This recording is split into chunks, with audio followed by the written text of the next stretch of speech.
विदेशी लुटेरे जिन्होंने सोने की चिड़िया कहलाने वाले हमारे भारत को लूट लूट कर कंगाल कर दिया। आज हम अमेरिका और जापान से भी 50 साल आगे होते अगर इन 7 लोगों हमें ना लूटा होता। नंबर 7, महमूद गजनी। ये वही शख्स था जिसने भारत को एटीएम मशीन समझ लिया था। गजनी करीब 17 बार भारत आया और हर बार कुछ न कुछ लूट कर ले गया। सबसे बड़ी वारदात थी सोमनाथ मंदिर की, जहां से सोने चांदी के खजाने, हीरे जवाहरात तक सब उठाकर भाग गया। मंदिर को तोड़ दिया और मूर्तियों तक को तोड़कर ईंट ईंट कर दी। कहते हैं जो दौलत वो ले गया उससे अफगानिस्तान की इकोनॉमी चमक उठी और हमारी नींव कमजोर होती गई। नंबर 6, मोहम्मद गौरी। गौरी की एंट्री भी किसी विलेन से कम नहीं थी। तराइन की लड़ाई के बाद उसने दिल्ली और अजमेर पर कब्जा कर लिया। उसने यहाँ की संपत्ति और खजाने पर हाथ साफ किया और साथ ही भारत में अपनी पकड़ भी मजबूत कर ली। गौरी के लूटे खजाने से न सिर्फ उसकी जेबें भरी बल्कि आगे चलकर दिल्ली सल्तनत की नींव रखी गई। मतलब साफ है, उसने भारत को कमजोर किया और अपनी ताकत को बूस्ट किया। गौरी की हर चाल भारत की पीठ में एक नया तीर साबित हुई। Number 5, Taimur lung. सन 1398 में दिल्ली पर तैमूर लंग का हमला आज भी इतिहास के सबसे खौफनाक पन्नों में दर्ज है। इसने दिल्ली को पूरी तरह उजाड़ दिया। हजारों लोग मार डाले गए और शहर का खजाना लूट लिया गया। वो सिर्फ दौलत ही नहीं ले गया बल्कि दिल्ली को राख का ढेर बनाकर छोड़ गया। तैमूर की वजह से दिल्ली सल्तनत की रीढ़ टूट गई और लोग सालों तक उस तबाही को भूल नहीं पाए।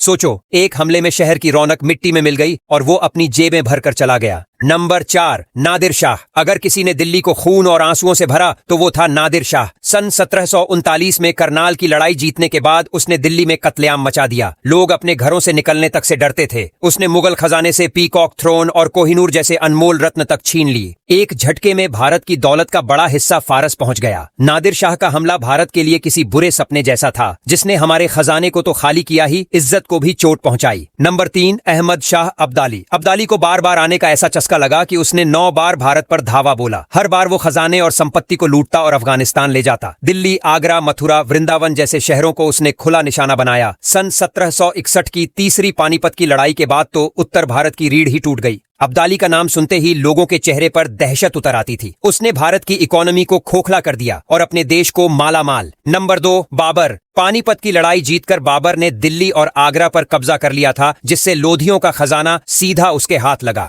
कहते हैं खजाने का बंटवारा ऐसे हुआ जैसे कोई दिवाली पर मिठाई बांट रहा हो। बाबर की लूट से उसकी फौज तो खुश हुई, लेकिन भारत की हालत बिगड़ती चली गई। उसकी जीत ने मुगल साम्राज्य की नींव रखी और हमारे खजाने पर कब्जा जम गया। बाबर ने साबित कर दिया कि भारत की जमीन सिर्फ शासन करने के लिए नहीं बल्कि लूटने के लिए भी आसान टारगेट है। नंबर 1, रॉबर्ट क्लाइव और ईस्ट इंडिया कंपनी। अब आते हैं सबसे बड़े कॉरपोरेट लुटेरे पर। 1757 की प्लासी की लड़ाई के बाद ईस्ट इंडिया कंपनी ने बंगाल को अपने कब्जे में ले लिया। कंपनी ने टैक्स और रेवेन्यू के नाम पर किसानों का खून चूस लिया। रॉबर्ट क्लाइव खुद इतना दौलतमंद हो गया कि उसकी गिनती इंग्लैंड के अमीरों